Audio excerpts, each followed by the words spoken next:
Hello everyone, welcome to the channel. PCS RO RO मुख्य परीक्षा 2025 के एस्पिरेंट्स के लिए ये वीडियो रामबाण साबित होंगे। वीडियो को शुरू से लेकर के आप अंत तक जरूर देखा करिए। ये टास्क नंबर 14वां है। ये आज ही टास्क पूछा गया था हमारे आरओ के पेड बैच यानी मिशन सचिवालय 4.0 मेंस पेड बैच में। वहाँ पर डेली टास्क कराए जा रहे हैं। तो आज का टॉपिक था पत्राचार और इसमें 3 क्वेश्चन पूछे गए थे जैसे आपके एग्जाम में पूछे जाते हैं। तो एक चीज और है, आज आपका यूपीपीएससी का कैलेंडर जारी कर दिया गया है। तो जो लोग अभी तक कैलेंडर नहीं देखे तो हमारे टेलीग्राम चैनल पे जुड़ेंगे, वहां पर आपको पीडीएफ उपलब्ध रहेगी। तो आइए करते हैं पहले टास्क। सभी प्रश्न अनिवार्य है। 3 प्रश्न आपसे पूछे गए हैं। अनुस्मारक की परिभाषा लिखते हुए लिखित प्रारूप लिखिए। कार्यालय ज्ञाप किसे कहते हैं, प्रारूप देकर समझाएं। और कार्यालय आदेश और कार्यालय ज्ञाप में अंतर स्पष्ट करें। 3 क्वेश्चन है, 24 नंबर के हैं। वो इसी टाइप के आपके आरओ मेंस एग्जाम में पूछे जाते हैं। तो आइए बारी बारी से क्वेश्चंस करेंगे। अनुस्मारक का पहले परिभाषा देखेंगे। अनुस्मारक पत्र लेखन का वह प्रारूप होता है जिसके माध्यम से किसी अधिकारी को किसी मामले में किसी प्रकार की कार्यवाही विषयक स्मरण कराया जाता है। इंग्लिश में इसे रिमाइंडर कहते हैं। यदि किसी कार्यालय अथवा प्राधिकारी के समक्ष कोई मामला पर्याप्त समय तक लंबित रहता है तो कार्यवाही विषयक अनुस्मारक भेजा जाना आवश्यक हो जाता है। इसे शासकीय प्रकार के पत्र की विभिन्न विधाओं यथा शासकीय पत्र, अर्ध शासकीय पत्र, परिपत्र, आदेश इत्यादि के रूप में भेजा जाता है। ये आपको डेफिनेशन लिखनी थी।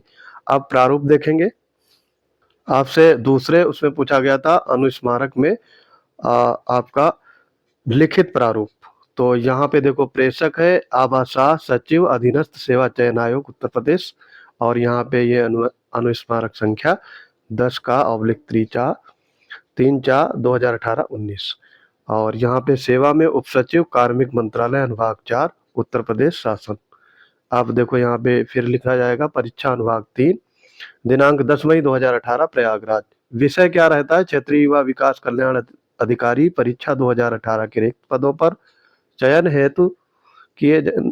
किए जाने हेतु अधियाचन प्रेषित किए जाने के संदर्भ में अनुस्मारक पत्र। महोदय उपयुक्त विषय के संबंध में पूर्व पत्र व्यवहार संख्या जो पहले आपका भेजा गया उसको लिखेंगे, दिनांक मेंशन करेंगे, संदर्भ ग्रहण करें जिसे उक्त परीक्षा के माध्यम से रिक्त पदों पर चयन किए जाने हेतु अधियाचन उपलब्ध कराए जाने हेतु पत्र प्रेषित किया था, परंतु उक्त अधियाचन अभी तक आयोग को उपलब्ध नहीं कराया गया। ये आपका हो गया। उसके बाद में जहां पर उपयुक्त तो लिखा है उसी के सीधे नीचे यानी 2 नंबर डालेंगे।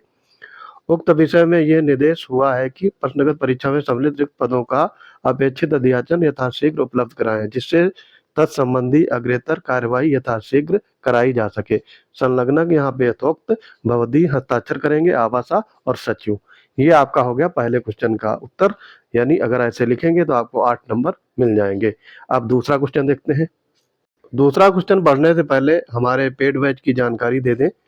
मिशन सचिवालय 4.0 बैच है। ये आरओ मेंस पेड बैच है। ये 13 जनवरी 2025 से स्टार्ट हुआ था और ये मुख्य परीक्षा तक चलेगा।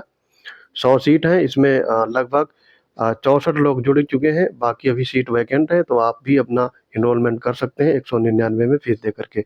इसमें आपका क्या क्या कराया जाता है, इसमें 50 ऐसे रहेंगे और बाकी हिंदी या लेखन के भी चैप्टर्स कराए जाते हैं। इसमें मिलेगा क्या ये आप देख लीजिएगा। मंडे को निबंध, ट्यूसडे को पत्राचार, वेडनेसडे को गद्यांश और थर्सडे को सरकारी शब्दावली हिंदी टू इंग्लिश और इंग्लिश टू हिंदी। फ्राइडे को मुहावरे और लोकोक्तियां और सैटरडे को आपका कंप्यूटर रहेगा और संडे को आपकी छुट्टी गैप रहेगा। दूसरा क्वेश्चन में पूछा गया था कार्यालय ज्ञाप और उससे प्रारूप। तो परिभाषा है कार्यालय ज्ञाप पत्र व्यवहार का वो प्रारूप होता है जिसके माध्यम से किसी सरकारी कार्यालय में किसी विशिष्ट अथवा सामान्य मामलों में अंतर कार्यालयी, अंतर विभागीय अथवा अंतर वैयक्तिक औपचारिक संदेश अथवा अनुदेश प्रसारित किए जाते हैं। इसे आवश्यकता अनुसार निजी व्यक्तियों के संपर्क के लिए भी प्रयुक्त किया जाता है। तो ये आपका ऑफिशियल भी होता है और अनऑफिशियल यानी प्राइवेट भी होते हैं।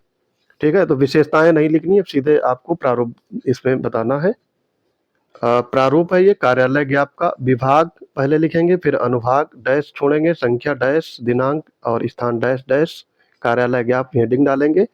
फिर पैराग्राफ छोड़ करके यानी जहाँ से स्टार्ट करते हैं तो हदो अधो हंता हस्ताक्षरी द्वारा आपके पूर्व पत्र व्यवहार दिनांक आप यहाँ पे डेट डालेंगे के संदर्भ संबंध में सूच्य है कि, और फिर डैश डैश करके सारा डैश डैश में ही खत्म कर देंगे। 3-4 लाइन लिखेंगे यहाँ पे, लगभग 3 लाइन, और फिर उसके बाद में अधो हस्ताक्षरी के जस्ट नीचे 2 पॉइंट लिखेंगे, वहां पर भी आप डैश में 2 लाइन कम से कम छोड़ेंगे, मतलब डैश में। उसके बाद लिखेंगे भौदी, और फिर यहाँ पे हस्ताक्षर और नाम पद। उसके बाद में यहाँ पर लिखेंगे नीचे लेफ्ट साइड में श्री और पदनाम, विशिष्टता, पता, और फिर प्रतिलिपि जिसको अवलोकनार्थ व आवश्यक कार्रवाई हेतु प्रेषित, 1-2 नंबर डाल करके, और फिर यहाँ पर आज्ञा से हस्ताक्षर, नाम और पदनाम। ये आपका हो गया कार्यालय ज्ञाप और उसका प्रारूप। अब लास्ट देखेंगे कार्यालय आदेश और कार्यालय ज्ञाप में अंतर क्या है। तीसरा क्वेश्चन आपका हो गया कार्यालय आदेश और कार्यालय ज्ञाप में अंतर। तो पहला पॉइंट है, एक तरफ कार्यालय आदेश, दूसरी तरफ कार्यालय ज्ञाप। पहले में है कार्यालय विशेष तक प्रभावी होता है, कार्यालय के बाहर अन्य व्यक्तियों, पदाधिकारियों, व्यक्तियों तक भी प्रभावी होता है। तो कार्यालय आदेश में केवल ऑफिशियल रहेगा और कार्यालय ज्ञाप में ऑफिशियल और निजी दोनों। दूसरे पॉइंट में इसे सदैव अधीनस्थ अधिकारियों, कर्मचारियों के लिए जारी किया जाता है और इसे व्यक्ति विशेष के दृष्टिकोण से जारी किया जाता है। तो यहाँ पर ये पॉइंट भी आप देखेंगे। इसमें अधिकारी कर्मचारी रहते हैं आदेश में, और ज्ञापन में या ज्ञाप में विशेष व्यक्ति होते हैं, स्पेशल जो लोग होते हैं उनके लिए ये जारी किया जाता है। तीसरा है इसका पालन अनिवार्य होता है, और कार्यालय ज्ञाप में इसका पालन प्रस्तुति की इच्छा पर निर्भर करता है। चौथा पॉइंट है, इसे उच्च अधिकारियों के स्तर से जारी किया जाता है, और कार्यालय ज्ञाप में इसे सदैव नियत प्राधिकारी के स्तर से जारी किया जाता है। इसके उल्लंघन की दशा में अनुशासनात्मक व दंडात्मक कार्यवाही की जाती है। प्रायः कोई अनुशासनात्मक और दंडात्मक कार्यवाही नहीं हो सकती। ज्ञाप में ऐसा कुछ नहीं होता है। ज्ञाप का मतलब आप घरेलू समझ सकते हैं या प्राइवेट। छठा नंबर है, इसे कार्यालय के अनुशासनात्मक विषयों के लिए रीढ़ माना जाता है, और छठे में इसे संचार संप्रेषण की रीढ़ माना जाता है और अंतर सरकारी तथा सरकारी नागरिक क्षेत्रों के मध्य व्यवस्थित होता है। तो ये आपका सरकारी और अंतर सरकारी दोनों के बीच में नागरिकों के मध्य व्यवहारत होता है, यानी व्यवहार से लिया जाता है। मतलब सरकारी प्राइवेट ये चीज़ समझ के चलिएगा, उसी के हिसाब से आप इसमें 5-6 पॉइंट लिखेंगे। तो यहाँ पर ये आपका टास्क कंप्लीट होता है। आई होप ये वीडियो आपको पसंद में आ गया होगा। मिलते हैं अपने अगले इंपॉर्टेंट वीडियोज में, तब तक के लिए पढ़ते रहिए। जय हिंद।